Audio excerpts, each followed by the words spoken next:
Ang face-to-face harapan ay pambansang dulugan ng mga may alitan. Hangad namin na bigyang solusyon ang mga di pagkakaunawaan para sa mas mapayapang komunidad.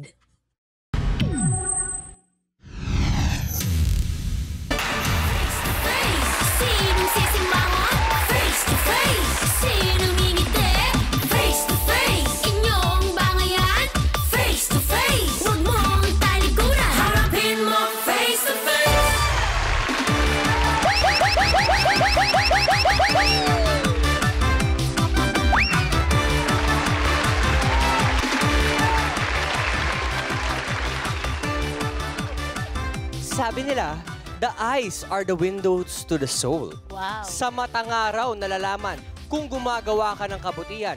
Kitang-kita yan sa aking kapunang Team Pula! And speaking of Israel, naku, may mga matang nagbabantay. Hindi dahil concerned sila, kundi gusto nilang mangialam sa buhay ng iba. Kaya laban, Team Puti! Puti, puti, puti, puti, Welcome po sa talakserye ng totoong buhay. Ito ang Face to Face Harapan! Ang kanilang pangaral tatagos sa ating isip at puso. Sila ang ating harapang tagapayo. Sa tingin pa lang niya, ewan ko na lang kung di kang makumbinsing sumunod sa batas. Our legal expert, Attorney Lorna Kapunan. Sa salita pa lang niya, paniguradong matatauhan ka na. Our love expert, Dr. Love Brother June Banaat. Sa kilos at iniisip mo pa lang, kayang-kaya kanyang pag-aralan. Our resident psychologist, Doc Camille Garcia.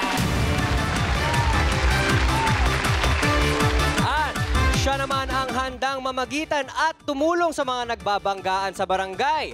Ang ate ng masa, Corina Sanchez Rojas! Face to face, face to face, sinong ngingiti? Face to face, inyong bangayan? Face to face, huwag mong talikuran, harapin mo face to face. The vibe! Tingnan mo naman, 70 sa 70s. Long Diba? Parang palyadong sasakyan. Oy, poging-pogi din itong isang ito. Almost Wow. heaven, West Virginia.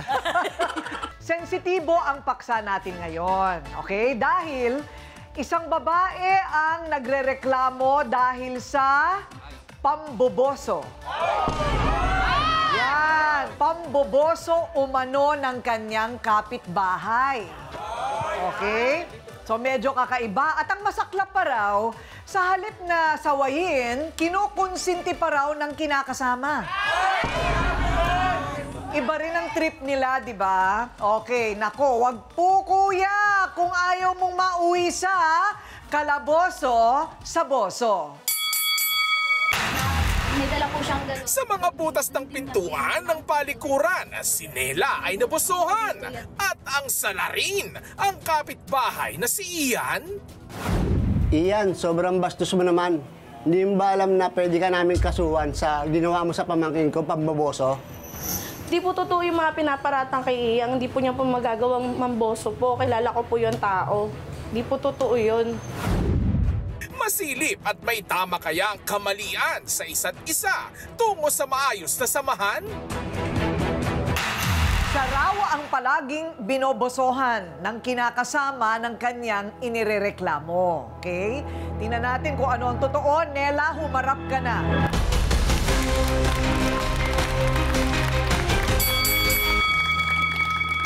So, Nela, ano ang problema? Kada po magsi-CR po ako, yung asawa niya, lagi po ako sinisilipan kasi common po yung CR namin totally eh.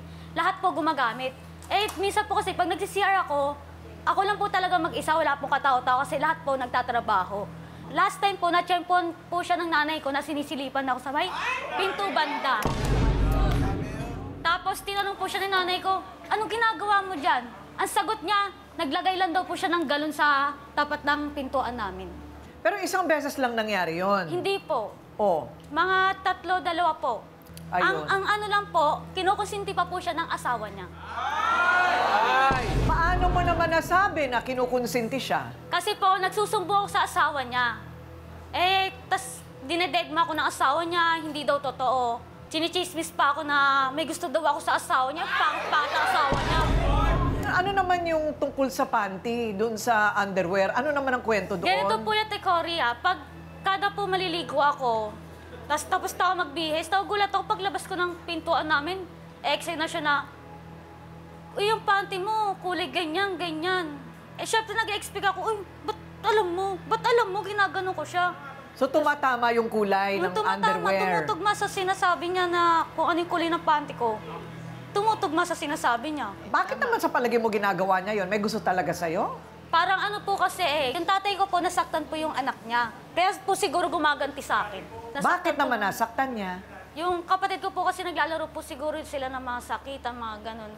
Mga bata po kasi di ba naglalaro po ng mga ganun. Mga bata Sakitan. kasi, kaya nagkakasakitan. Nagsumbong po yung kapatid ko siguro sa kanya. Sinaktan po ng tatay ko yung anak nila. Ibang klase naman gumanti yung lalaking yan, maninilip. Hindi ba? Kaya po siguro Ibang klase. gumanti sa akin. Oo. Tapos chinichismis po daw ako, di rin Para sa kanya, si Nela ay abusado at bintangera. Ano ba yon? Jenny, humarap ka na.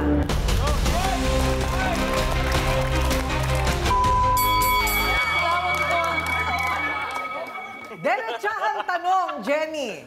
Totoo bang konsentidora ka sa pangboboso ng iyong asawa?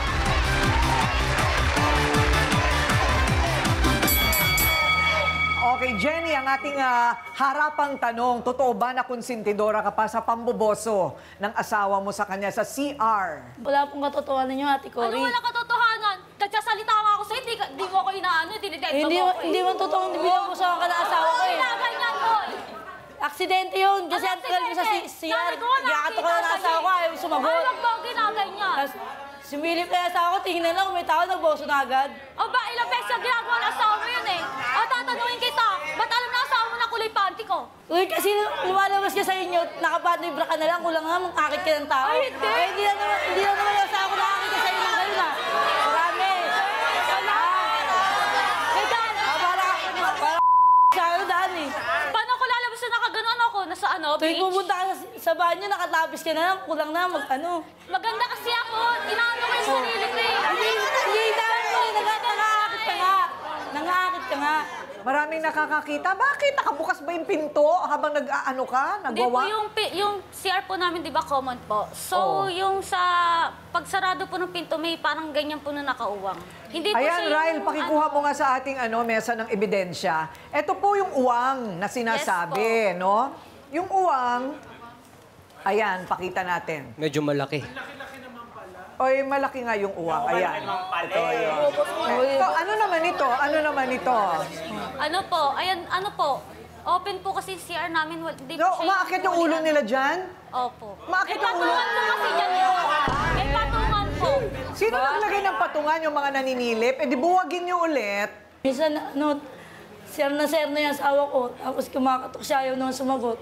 And, napapasilip yung asawa ko kung tinitingnan ko may tao. Posible ba yon na minsan lang nangyari? Kasi CR na siya, syempre sumilip kung may tao. Hindi po. Ilang beses na nga po. Hindi. Ilang beses siya nahuli namin. Binabaliktad mo na kami para yung reklamo namin sa tatay mo. Ay, Kung saan mapunta? iba yung sa tatay ko sa reklamo ko Hindi, sa inyo. ganyan. Yung asawa mo ata, minamanyak lang ata. Hindi totoo yun, wala katotohanan yun. May anak na ba kayo? Opo, may anak Ilan? kami, dalawa. Dalawa. Yung panganay ko po yung nasaktan ng tatay niya. O bakit Parang- naman? Bakit naman nasaktan ng tatay niya? Away bata, nakisali yung tatay niya. Anong ginawa sa anak mo? Sinuntok 3 beses dito. Ha? Teka muna, ilang taon na yung anak mo? 8 taon po. Ha? 8 taon. 8 taon. Child abuse ba yun, Attorney Lorna? First of all, hindi tama yon. Kung miski sarili mong bata, sarili mong anak, bawal na yung physical punishment sa batas, no? What more yung anak ng iba o Ayun. anak ng kapitbahay. Eh, sinuntok daw ng 3 beses dito sa ilalim. Yung 8 years old. So, hindi mo nireklamo sa barangay. Reklamo ko naman po. O, ano nangyari? pinagsabihan? Under pa rin yung ano. Umaandar pa rin yung parang kaso. Dire-diretsuhin mo yun kasi mali naman din yun, hindi ba? Pero labas po ako sa awit. Labas yun. Oo, labas yun. Kasi parang gawin niya inaano mo sa akin, parang dinidiin mo yung asawa ko, parang gumagat ka. Parang gusto mo rin i-demand yung asawa ko, parang ganun eh. Tapos sasabihin mo, may gusto ako sa asawa mo. Pero teka muna, kayo may-ari ng CR. So, bakit di mo nalang gawa ng paraan? Magkano lang yun? Lalagyan lang ng kawit. Hindi, ano po kasi tiko ring, minsan short po kami sa budget po talaga eh. Ayun. So pintuan lang ang katapat nito. Pero yung sumisilip sa ibabaw, bawal din yun. Kailangan talaga lagyan nyo ng harang yun. Ewan ko lang silipan na nga ng butas ang mga pinagsasabi ng dalawang ito sa pamamagitan ng kanilang mga kakampi. Ayan, pagalingan sa argumento ng kanilang mga kakampi.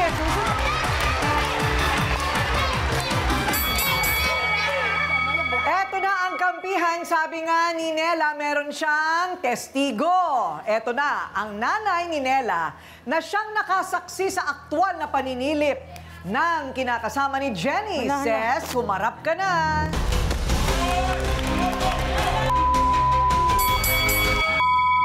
Ano mukha mo? Ay, Yung asawa mo masyadong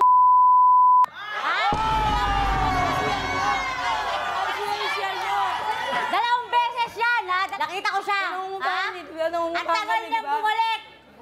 Bumalik umakyat. Siguro ano na yan? Asawa mo! Ha? Ayos nyo yung share nyo, ganun Tapos, lang yun. sabi ko ba sa asawa mo? Oy. Ginagawa mo dyan? Ha? Yung anak ko po yung naliligo nun. naliligo. Oo. Kumbaga po, nagkaroon na po ako ng kutob na 2 beses eh. Umakyat.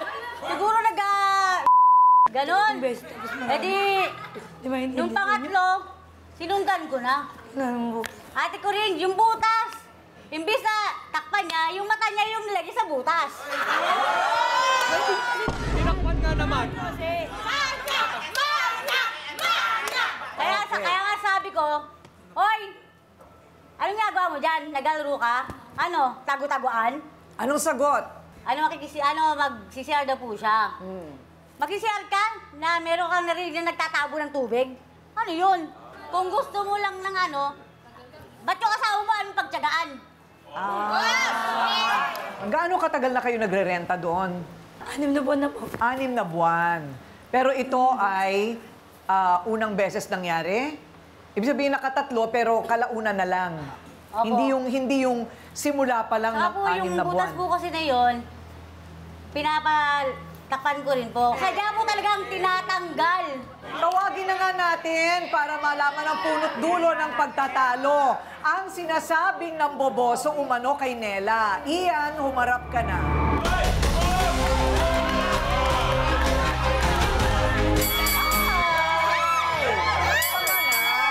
Wag na.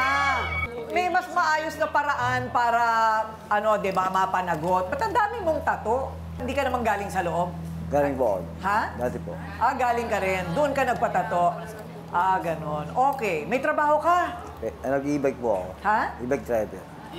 E-bike driver. Okay. So, eto ngayon, humingi ka na daw ng tawad minsan, So, ano bang ibig sabihin nun, Ian? Talagang... Lahat po nang sinasabi nila, wala pong katotohanan.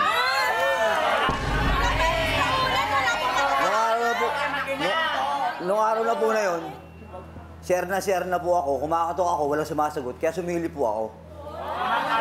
Pagsilip ko, nakita ko siya. Ilang beses na Pagsilip ko, nakita ko siya, naliligo, umatras na ako. Kasi nungalingan ako. 2 beses na nakita.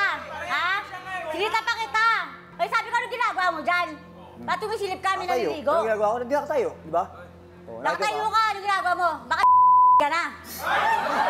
Hindi lang kasi daw isang beses, tama ba? Opo. Pinatuloy ko na kayo sa bahay ko. Di ba? Inano ko na Huwag kayo. mo pusuhan yung anak mo, pagawa mo yung pintuan ng CR nyo. Diba? Bakit? Nagbabayad sa'yo ng mga lungungupahan, ba't di mo pagawa yung CR mo? Pinagagawa ko Diba? ang CR ko. Ano? Pinagagawa ko. CR nyo puro lumot? Pinagagawa Ha? ko. Tinatanggal mo kasi. Bakit? Hindi ko Ayaw mo na ba sa kanya? Totoo yan. Kung ayaw ko na sa inyo, wala ka lang magagawa eh.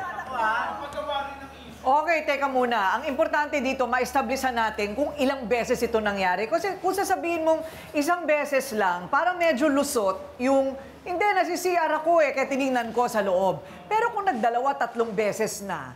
So ano ba? Nahuli ba ninyo ng aktwal tulad ng unang beses, yung pangalawa, pangatlong beses? Yung pangalawang beses po, nag-iigib po siya sa poso nun.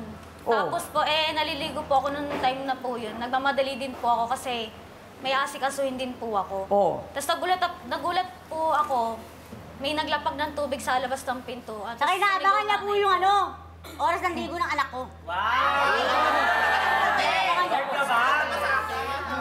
So, ngayon, pagkalapag nung tubig, anong nangyari? May nakita ka? Parang may naaninag po ako na parang may sumili po sa akin. Ayun, okay. Ano naman ang pangatlong beses? Tapos lumabas po yung nanay ko po nung sabi ko, "Ma, sino yun?" Tapos sabi niya sa akin, tapos ito, yung binanggit po niya to. Siya, nakita ko. Talaman siya, nakita ko. Tinanong niya eh. So, tama ba na nahuhulaan mo daw yung kulay ng panty niya? Wag mo itatanggi yan. Galat na kalat niya sa barangay natin. Wag mong itatanggi. Kasi nga nakabutan kita, nakabarat-bating ka na lang eh, di ba? Diba? Nasa labas ka? Siyempre matatapos ko na yan sila bago lumabas ng CR. Hindi ka nahihiya nun. Kababae mong tao, gagawin mo yun. Marami nang umupahan sa bahay mo. Diba? Ba't ako magpaprapati? Mag-isip ka. May pinag-aralan ka ba? Oo. Wala sa dagat. Pero si Nela, meron bang atraso sa'yo? Wala naman po, si tatay niya lang po may atraso sa akin. Pero hindi Nga, na... gumaganti ka nga, di ba? Kaya nireklamo ko yung tatay niya, ang kala niyo siguro, mababalik na nila yung kaso. Bakit wala naman kami pakialam doon sa away niyo. Wala kami pakialam doon. Alam mo kung bali wala yun eh, diba? Labas kami. Parang masalimuot na, no? Masalimuot kasi nga merong ganon na seryoso lahat. Yung pambobosa, seryoso yan. Yung pananakit ng bata, seryoso rin yan. So, ayaw niyo bang umalis na lang dyan? Wala ba kayong malilipatan? Magkano renta? 3,000 po. Ha? 3,000 po. 3,000. Di ba nga sa halagang 3,000, marami ka nang mahahanap na iba. Palagay ko, humanap kayo ng iba kaysa ganyan Mas na... maganda pong gano'n na lang. Oo, kasi sanga-sanga na yung yung galit. Yung mga opinion ninyo, ihanda na ninyo, ha? Dahil kayo na ang susunod, mga sausawero at sausawera.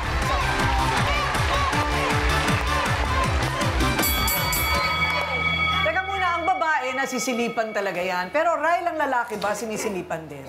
Paminsan, Ate Coring, yes. Talaga ba? Saan? Ay! Dressing room. Hindi, dressing room at saka sa CR. Opo, paminsan. Pero bilang nasa industriya, kailangan masanay ka na magbihis sa harapan ng mga tao paminsan, di ba? So, comfortable naman ako up to a certain extent. Basta naka-underwear pa naman. Pero hindi ko nasasampulin dito. Nasa sayo na rin yan eh. Alam nyo, yung pagsisili, para sa akin din naman, di ba, Tuesday, ikaw rin yung mag-iingat eh. Kung alam mo nang medyo delikado, ikaw na rin ang mag-iingat. Ay, meron akong solusyon dyan. Mamaya, sasabihin ko sa inyo. Ikaw, nasilipan ka na. Meron talagang nangyayari. Lalo pang malasutla ang kutis ko, Ate Coring. Talaga namang na marami pong nabibilhan. Si Jenny, sabi ni Jenny. Marami ang natutukso. Marami ang natutukso. Pero meron lang akong gustong sabihin para sa mga kababaihan na nandito. Tama yung sinabi ni Ate Coring nasa sa atin kung paano natin dadalhin ang ating mga sarili. Pero isang malaking pero.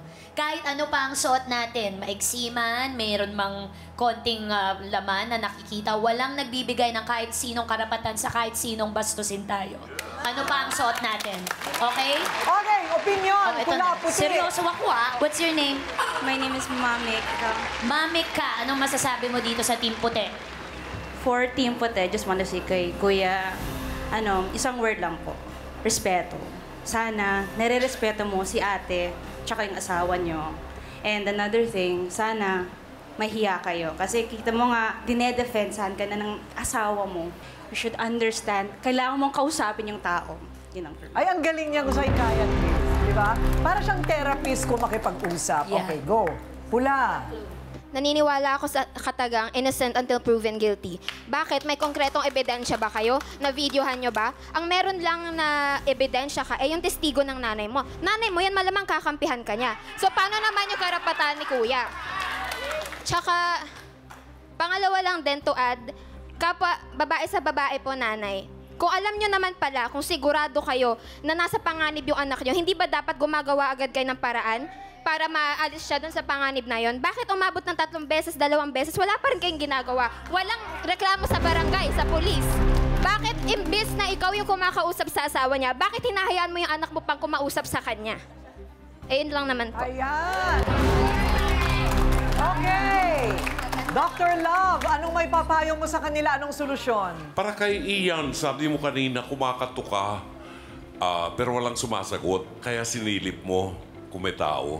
Kung ako siguro yung nandoon, hindi ko sisilipin kasi baka nga may tao, malalagay ako sa alanganin. No? Kung walang sumasagot, babalik na lang ako mamaya. No? Dito sa mag-ina, kung 3 beses mo lang nahuling ng boboso itong tinamaan ng kulog na ito, bakit wala kayong kusang ayusin ang tinamaan ng isang banyo? Kasi kung ako ang tatay, hindi uubra sa akin yung anak ko naliligo doon, bubusuhan mo. Bakit nandun pa sa bahay niyo? Bakit hindi palayasin yung tinamaan ng magaling na yan? Alam mo nang buboso sa anak mo. Ang responsibilidad ng magulang, nakita niyo na. Maraming ibang tao sa bahay niyo. Bakit pinababayaan yung gano'n ng itsura ng, ng banyo? Di ba? So, may burden din sa inyo. Ayan, thank you, Dr. Love. Attorney Lorna, so, importante yung tungkol sa bata, yung 8 years old na pinagsusuntok nung tatay mo ba? Oo, nung tatay.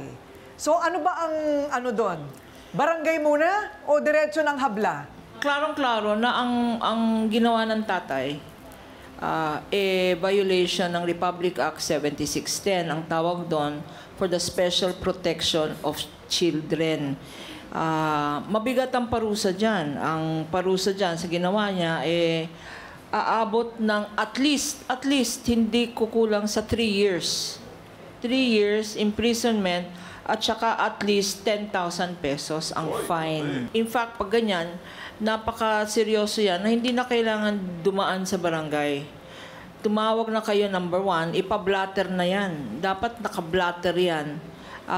Kasi mga bata yan At dapat involved na ang DSW. Yun ang tungkol sa nangyari sa anak nyo. Sa nangyari naman sa anak ninyo, itong klarong-klaro, meron tayong laging sinasabi dito, yung safe space law, yung bawal bastos law. Yung sa safe space law, kasi yung depende sa number of times, no? Sinabi mo, miski na 1 beses lang. Kasi yung 1 beses naniniwala ko na nangyari sa banyo.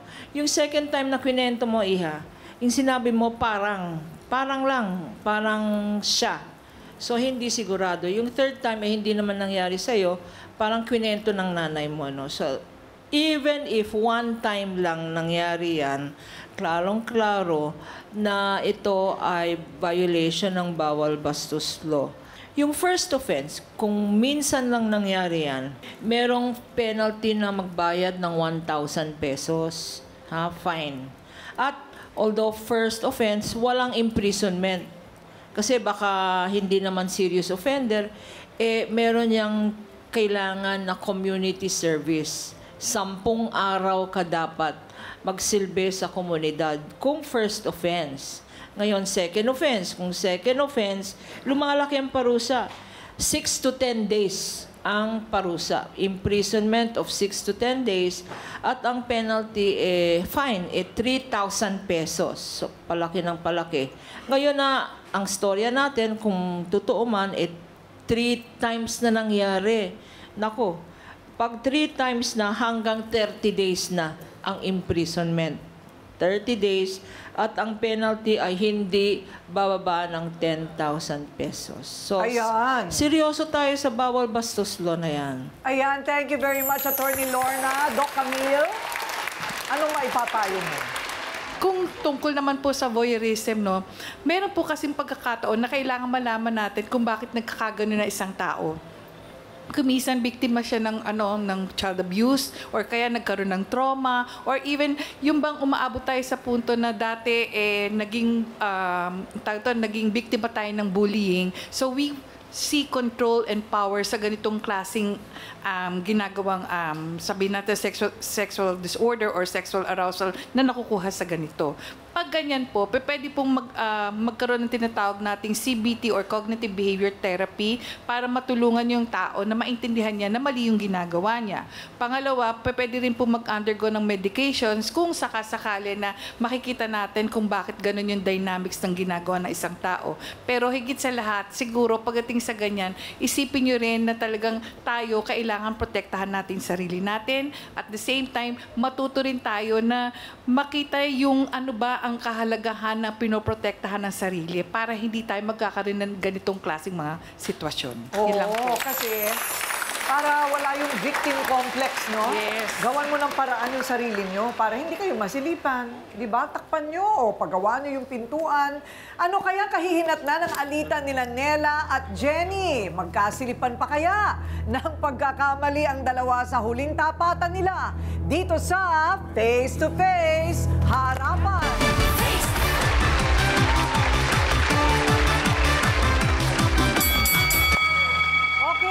So, ipapagawa ko na lang ang pintuan ng CR mo. Okay? Ako na magpapagawa. May suggestion ako, Ate Corinne. Double lock. O ano, paano? Dahil isa lang ang CR, 12 ang tao. Sa Japan ganito ginagawa, hiwalay ang latrine sa shower area. So yung maghuhubad, never makikita ng kainailangan ng mag-CR ng mabilis. Ayun. So dapat kahit isa lang yung area ng bath and yung wet area, pwedeng lagyan siguro ng matibay na divider para pwedeng gamitin dalawa na ang pintuan. Palalakihin mo na naman ang gastos ko eh. O di, ko-contribute ako. O, contribute ka. Sige. Yes. Kasi total idea ko naman, magkano ba 200? Magkano? Pesos. Mura, pakulang pala sinagot. Hindi, kailangan makita yan ng foreman para makita kung ano ang gagawin. Basta kailangan may pinto na para wala nang isyong ganun. O ikaw naman, Ian. Alam mo, medyo nagpipigil kasi hanggang hindi pa napapatunayan, seryoso kasi yung aligasyon laban sa kanya eh. Mahirap nang humusga na hindi naman pala niya sinasadya. Ano ang pasya ninyo? Humanap na kayo ng ibang marerentahan kaya? Kasi umupa na nga nung biglaan kasi. Hindi naman kailangan biglaan. Bibigyan nyo naman sila ng palugit. Hindi ba? Para sinisingil ng mga makahanap. tenant nyo yun, 4 na buwan na. Ha? 3 months na advance, 1 month. 3 month deposit, 1 month advance. O kaya nga hahanap ka ng medyo maayos, hindi ba? Napapayag. O, wala namang utang sa inyo. Wala naman. O, maganda. O, nakakabayad kayo ng Bigyan kami tama. ng isang palugit pa na mga isang buwan, ganyan, sige. Oo, mga ganon. Oo. Tapos, diba? Bigyan nyo sila ng panahon. Hindi ba? Kasi Ate, paayos ko wala naman ang usapan, pintuan diba? ng CR mo, di ba? Masura lang kasi kami. Oo, di ba? So, para wala nang bintangan, payapa, bati na kayo. Tapos, hindi ba? Huwag na natin ulitin yung mga kasalanan. Una, kailangan aminin natin yung mga pagkukulang natin. Okay? O, ngayon, lumayo ka na doon, nating lalabas ito. Lumayo ka na para wala nang sisihan. Okay? Pero yung tungkol dun sa anak, medyo kailangan umusad ang kaso na yan. Kasi medyo seryoso. Okay na? Okay na ba? Hindi na kayo galit? Ha? Bati na kayo. O shake hands tayo. 1, 2, 3, go! Ayan! Ayan! Ayan! Okay. Ay, salamat naman. Natapos din. Seryoso po ang issue dito, yung alegasyon ng pamboboso. Kaya hanggang hindi napapatunayan, ayaw ko po talagang akusahan si Ian, ano? Baka sugurin ka ng mga Amazona ng grupo ng Gabriela kapag yan ay napatunayan. Napakadalas pong mangyari na napakasimple sana ng solusyon para hindi na maulit. Ipagawa ang pintuan o paalisin na ang nagrerenta na sumira na ng relasyon at tiwala. Pero bakit nga ba ang Pilipino napakahilig na mag-away na lang imbis na humanap ng solusyon? Hindi ba? Simple lang naman ang kailangan ninyong gawin. Imbis na itrabaho at tiisin ang gastos para tapos na ang issue, yung isinasantabi yung problema, naku, hindi po matatapos ang problema kung di ito haharapin at aayusin. Hindi naman susolusyonan ng problema ang sarili niya. Ayan, hanggang ngayon nag-aaway pa rin, di ba? Umabot na kayo ng face-to-face. Hari nawang makahanap ng kapayapaan ang ating mga bisita dito ngayon. Pero yan ay mangyayari lamang kung tutulungan ang mga sarili. Okay? Opo, nakakatulong po ang face-to-face at sana po payapa na kayong uuwi. Ako po ang inyong Ate Kuring, nagsasabing may cake ang harapin ng mga issue dahil walang hindi nadadaan sa pag-uusap. Basta dapat may mukha kang iharap dito sa Face-to-Face Harapan! Face-to-face. Face-to-face. Face-to-face. Face-to-face. Face-to-face, harapan tayo. Face-to-face, problema'y solusyonan. Tayo na ating pag-usapan. Face-to-face, tama lang o kraya. Sabuting tama o mali. Galit, bati. Bawat panig at Ano raw kasi ang itinatambak sa iskinitang daanan? Yung mga timbay niya po, tapos mga pelangganang may mga laban. Sa daanan niya ilalagay. Pag may emergency po, paano kami makakalabas? Wala mo na kayo mag-exam, hindi naman natin. Ganon! Ginagamit po ng mga apo niya, tapos hindi naman po binabalik. Hinaharang po sa daanan. Pagka naglalaba lang naman ako, nakaharang yung mga planggana.